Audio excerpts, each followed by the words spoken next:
আসসালামু আলাইকুম, কেমন আছেন সবাই? আশা করি ভালো আছেন।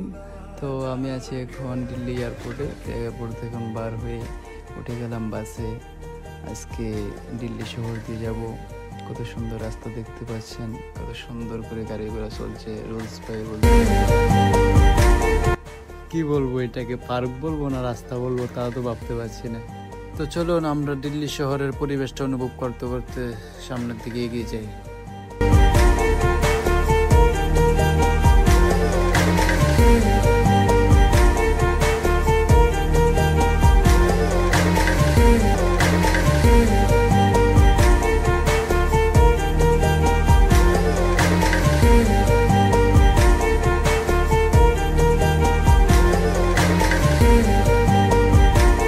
তো ফাইনালি এসে গেলাম গাইস লাল কেল্লার সামনে। ওই দেখা যাচ্ছে লাল কেল্লা, রাস্তা থেকে একটু ভিতরে হেঁটে হেঁটে যেতে হবে।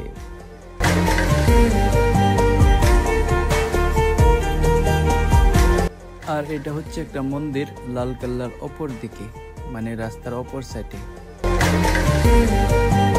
কি বলবো, দুঃখের কথা, আজকে লাল কেল্লা বন্ধ। তো এখন আমরা রওনা দিয়েছি ইন্ডিয়া গেটে। লাল কেল্লা না যেতে পারলে কি হয়েছে, ইন্ডিয়া গেটে যাব। তো এখন আয় পড়লাম ইন্ডিয়া গেটের সামনাসামনি। এখন এখানে সিগন্যাল আছে, যে সিগন্যালটা পার হয়ে ইন্ডিয়া গেটে যেতে হবে। তো আমরা এখন সিগন্যালটা পার হব। তো আলহামদুলিল্লাহ ইন্ডিয়া গেট খোলা আছে। ইন্ডিয়া গেটের মধ্যে এন্ট্রি করলাম। এখন চলো সামনের দিকে যাই।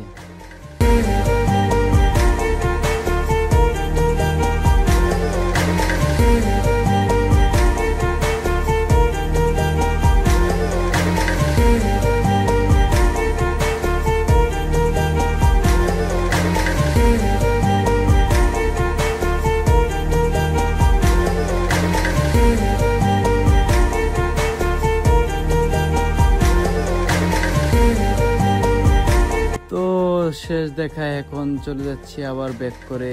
সবাই দোয়া করবেন। তো এখন অপেক্ষা চলছে গাড়ির জন্য। আমরা গাড়ি আসবে এখন। তো গাড়ি আসলো, গাড়ির মধ্যে উঠে গেলাম। তো চলো সামনের দিকে যাওয়া যাক।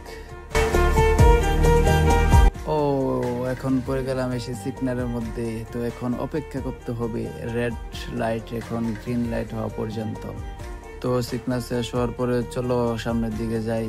যেতে যেতে একজন ব্লগারের সাথে আবার দেখা হয়ে গেল। এই দেখুন ব্লগার।